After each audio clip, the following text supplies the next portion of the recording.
दोस्तों, अच्छा खाना खाना सभी का शौक है, मगर क्या आप ये बात जानते हैं कि आपकी फेवरेट खाने की चीज़ें किस तरह ईजाद हुई हैं? चाहे वो बर्गर, पिज़्ज़ा हो या फिर बिरयानी हो। तो चलिए आज ऐसी ही कुछ खाने की चीज़ों के बारे में जानते हैं कि इनकी ईजाद किस तरह हुई थी।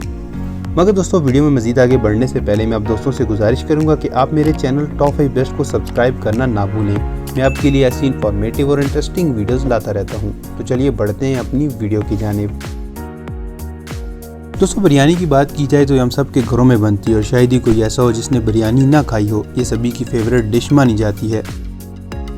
दोस्तों, इस बिरयानी की इब्तिदा मुग़ल दौर में हुई थी और कहा जाता है कि शाहजहां की मलका मुमताज़, जिसकी याद में शाहजहां ने ताजमहल बनवाया था, एक मरतबा अपने फ़ौजियों से मिलने चली गई। फ़ौजियों की दुबली पतली हालत देखकर मुमताज़ ने फ़ौरन अपने शाही बावर्ची को बुलाया और कहा कि इनके लिए कुछ ऐसा तैयार करो जिसे खाकर इन्हें ताकत मिले।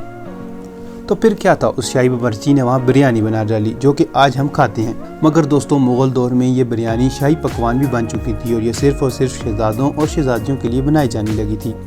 आहिस्ता आहिस्ता वक्त गुजरने के साथ यही बिरयानी पूरे हिंदुस्तान में फैल गई और आज जो हम बिरयानी खा रहे हैं, इसका आगाज़ मुग़ल दौर से हुआ था। दोस्तों, बर्गर की कहानी 1885 में शुरू हुई थी, जहां एक 15 साल बच्चा अमेरिका में एक मेले में मीट बॉल्स यानी कि कोफ्ते बेच रहा था। मगर इसके कोफ्ते कुछ खास बिक नहीं रहे थे और उस लड़के को समझ भी नहीं आ रही थी कि वो क्या करे। गुस्से में आकर इस लड़के ने एक ब्रेड में इन कोफ्तों को रखकर इस ब्रेड को दबा दिया और यूं एक बर्गर बना डाला। सबसे पहले दोस्तों, इस लड़के ने इस बर्गर को खुद खाया जो कि इसे बेहद पसंद आया और यूं उसने बहुत सारे बर्गर बनाकर इस मेले में बेचे जो कि काफ़ी सारे लोगों को बेहद पसंद आए और यूं एक 15 साल लड़के ने बर्गर को ईजाद कर दिया था। लेकिन दोस्तों, वक्त के साथ साथ इसमें तब्दीलियां आती गईं। आज जो हम बर्गर खा रहे हैं ये वैसा तो नहीं है, मगर इसकी शुरुआत यहीं से हुई थी। दोस्तों, हम सबका फेवरेट पिज़्ज़ा कैसे ईजाद हुआ था, इसकी कहानी भी काफ़ी दिलचस्प है। मगर वीडियो में आगे बढ़ने से पहले मैं आप दोस्तों से गुजारिश करूंगा कि आप टॉप 5 बेस्ट को सब्सक्राइब करना ना भूलें।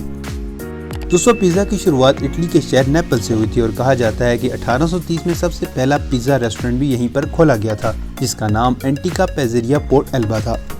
मगर दोस्तों, ये जो मॉडर्न पिज़्ज़ा हम खा रहे हैं, इसकी शुरुआत 1889 में हुई थी, जब इटली की मलका मार्गरीटा नेपल शहर को देखने आई तो वहाँ के शेफ राफेल एस्पोसितो को मलका के इस्तकबाल के लिए खूबसूरत पिज़्ज़ा तैयार करने का कहा गया। इस शेफ ने एक ब्रेड पर टमाटर, चीज़ और बाकी अज़ा डालकर इसे बेक किया और एक पिज़्ज़ा तैयार कर लिया, जिसका नाम इसने मलका के नाम पर रखा, यानी कि पिज़्ज़ा मार्गरीटा।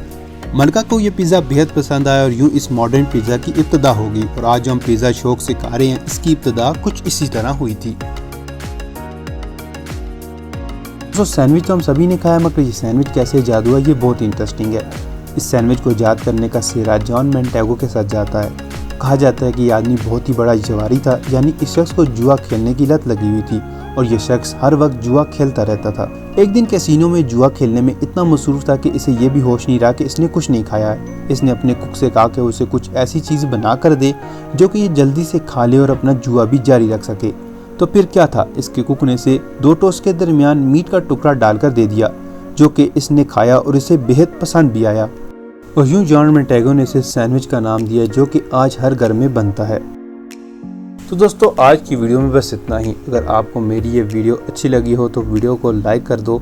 जिन्होंने अभी तक टॉप 5 बेस्ट को सब्सक्राइब नहीं किया है तो जल्दी से सब्सक्राइब कर लो यार, क्या कर रहे हो। मैं आपके लिए ऐसी इन्फॉर्मेटिव और इंटरेस्टिंग वीडियोज़ लेकर आता रहता हूँ। तो मिलते हैं आपसे नेक्स्ट वीडियो में। अल्लाह हाफिज़।